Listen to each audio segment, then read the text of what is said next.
मैं चट्टान हूं, मैं पहाड़ हूं। मैं चट्टान हूं, मैं पहाड़ हूं, मैं हूं पेड़ पौधा। लेकिन इस चट्टान को, इस पेड़ पौधे को, इस पहाड़ को हरियाली देने के लिए जिस नाम से यह प्रचलित है, मंडल डैम, वो मैं मंडल डैम वीरान हूं। नमस्कार, जय भीम, जय संविधान। मैं संतोष मेहरा, मेरे लिए देसी सुर पर सिर्फ सच के साथ आप देख रहे हैं संतोष मेहरा ऑफिशियल यूट्यूब चैनल।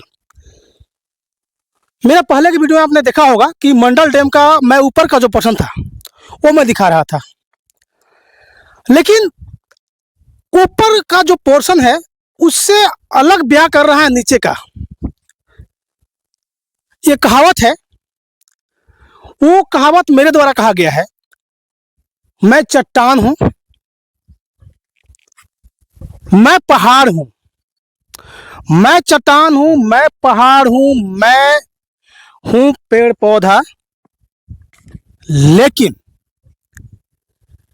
इस चट्टान को, इस पेड़ पौधे को, इस पहाड़ को हरियाली देने के लिए जिस नाम से यह प्रचलित है, मंडल डैम, वो मैं मंडल डैम वीरान हूं। वीरान इसलिए कह सकते हैं कि अगर मंडल डैम है, पानी नहीं है, तो आप उसको वीरान का प्रतीक समझ सकते हैं। अब अचानक आप भी सोच रहे होंगे कि आज हुआ क्या कि मुझे मंडल डैम आना पड़ा डाल्टनगंज से, और ऐसे रास्ते में जहां पर लोग 4 व्हीलर के साथ आना पसंद नहीं करेंगे, बाइक के साथ भी आने में बड़ा मुश्किल हुआ था। आप देख लीजिए, अभी मई का महीना शुरुआत हुआ है, ये मंडल डैम है, और यहाँ पे देखिए जमीन का क्या स्थिति है, पूरा जमीन फट चुका है। आप देख लीजिए, कहावत यह होना चाहिए था कि अगर मंडल डैम है तो ये सारे पानी लबालब होना चाहिए था। 2019 आपको याद होगा, हमारे देश के यशस्वी प्रधानमंत्री जिन्होंने डाल्टनगंज के हवाई अड्डा से एक बिग इवेंट के द्वारा बताए थे कि मंडल डैम 3 सालों में या अगली बार में पूरे पलामू, गढ़वा, लातेहार के लोग सिंचित होंगे, सुखाड़ का स्थिति नहीं देखने को मिलेगा, उनका बात कहा गया था। आज मैं उसी के लिए आपको ऑन स्पॉट ले आया हूं।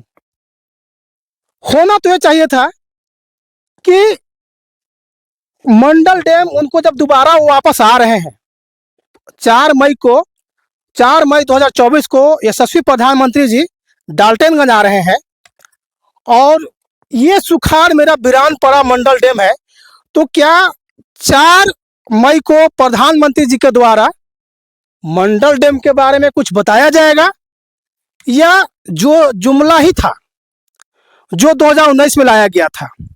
अब आप देख सकते हैं कि जो मंडल डैम का जो स्थिति है, सोचिए जिस समय इसका काम हुआ होगा आज तक सारा ढांचा उसी प्रकार से है। मतलब अगर हमको लगता है कि 80% काम इसमें हो चुका है, सिर्फ 20% काम होना था, जिसका वादा हमारे प्रधानमंत्री जी के द्वारा कहा गया था, लेकिन वो 20% का भी काम नहीं हुआ। आप सोच सकते हैं कि अगर पलामू, गढ़वा या लातेहार में अगर पानी, बारिश न हो, बारिश के मौसम में पानी न हो, तो जैसी बारिश का समय खत्म हो, सावन खत्म होने लगता है, तो सुखाड़ क्षेत्र घोषित हो जाता है। सुखाड़ क्षेत्र घोषित होना मतलब कहावत है कि समुद्र के किनारे आप रहते हैं लेकिन आप प्यासे मर रहे हैं, वही स्थिति है मंडल डैम है। मंडल डैम का जो यहाँ पे ढांचा है, जो कंस्ट्रक्शन तैयार हुआ है, इसमें अगर 20% अगर वर्क कर दिया जाता, प्रधानमंत्री मोदी जी के द्वारा जो बताया गया था, तो लोग, ये सही बात है कि पलामू, गढ़वा, लातेहार में सालों भर खेती होता, किसानों के साथ में किसान खेती करते, लेकिन आज ये मंडल डैम का, और हमारे देश की विडंबना है कि मीडिया में पता नहीं क्यों सन्नाटा छाया हुआ इस मंडल डैम को लेकर के। आप आमतौर पर देख सकते थे कि पहले जब भी कोई भी नेता मंत्री जब इस चीज को बात करते थे, जब इस चीज पर बात करते थे, तो दोबारा कोई अगर प्रधानमंत्री चाहे कोई भी अगर आते थे तो उसका पूरा ढांचा तैयार होता था कि आपने क्या बोला, क्या किया, क्या नहीं किया। लेकिन आप ये सोच लीजिए कि इस पे कोई चर्चा नहीं है, ये कहीं मुद्दा में नहीं है। क्या 2024 में इस पे चर्चा होगी, प्रधानमंत्री जी जवाब देंगे, या कोई और जुमला हो जाएगा? चूंकि मोदी के परिवार में पिछला बार ये भी आया था, आज नहीं है। और आप देख लीजिए इसका जितना भी सारा कंस्ट्रक्शन है, सोच लीजिए अगर इसमें अगर वो सारा काम हो जाता तो आज हम जहां पे खड़े हैं शायद खड़े नहीं हो पाते। इसका कारण ये था कि यहाँ पे पूरा पानी लबालब भरा हुआ रहता, सिंचित रहता। आप देख रहे हैं संतोष मेहरा ऑफिशियल यूट्यूब चैनल। नमस्कार।